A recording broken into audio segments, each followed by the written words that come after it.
I went down to St Martin's, studied how to actually make shoes, made some shoes, and then realised that in the process of making them, that if I wanted to sell these shoes, I had to have a shop.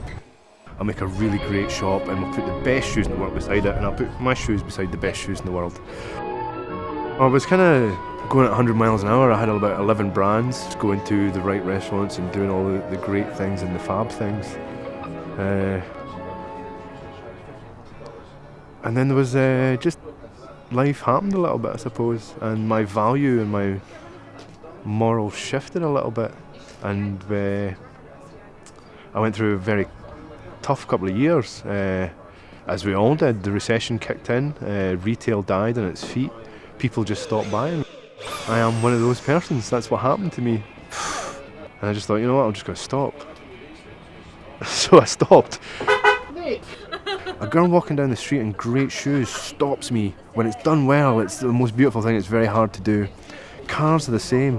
When they're done well, you've got a lot of technology, you've got a lot of architecture, you've got a lot of engineering, you've got lots of systems, lots of different things coming together to make it a very beautiful thing that has movement and empathy and character. Things that we don't use, terms that we don't use about modern cars, older cars had. Here's one that doesn't seem to have stood the ravages of time too well. Apologies if you've got one just like it. My friends had just built a Ford Mustang, and I watched him do that, and I kind of looked over his shoulder and thought, well, that's pretty cool, that's interesting. For my birthday I bought an Alpine that needed a little bit of work and a tidy up. And I found my love again of engineering and systems and how things are put together. I was always one of these kids that pulled things apart and rebuilt it, but I didn't like the way that people told me how to do it. I kind of had to do it my way and myself and learn how to do that. Something holding that and I can't see it. And then suddenly I had quite a tough challenge of I can't weld, I can't paint, I can't grind, how does this do it? And I was starting from a very novice level in a man's world. Oh, right, okay. Some people do this the way others light their cigars with £5 notes, but we can assure you that these chaps couldn't be more level-headed. Having finished 2 cars, I kind of was looking around for something else to do and trying to avoid going back to working for a living. And I found some really rare things and some really great things that people had done with specials. And this car popped up and it was a really rare chance. There's about 33 of them known, and there's 8 of them on the road in the world just now. It's an Ashley 750 Special, which was produced from kind of 1956, 57 to 1972.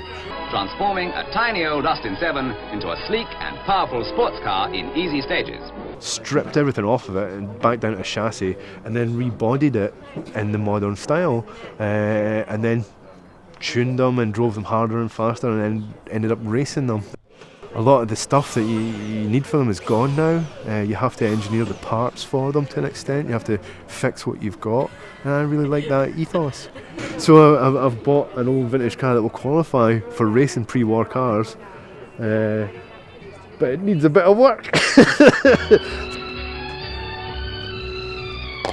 I went down to the Goodwood Revival. These guys were racing Jaguar D-types, and it was like, oh my god, it was the most beautiful thing in the world. Watching these cars swing out, come down with the sun setting behind them, there was just a very raw energy and a raw power and a beauty of the movement and the motion, and I was like, oh my god, I have to do this. But you must have a qualifying car, you must have a really old car to do this. And I just wanted to be that. Speeds well up in the 70s, depending of course on how much the engine's tuned up, and this at 50 miles to the gallon. I'd love to race it at Goodwood. I'd love to drive around that track.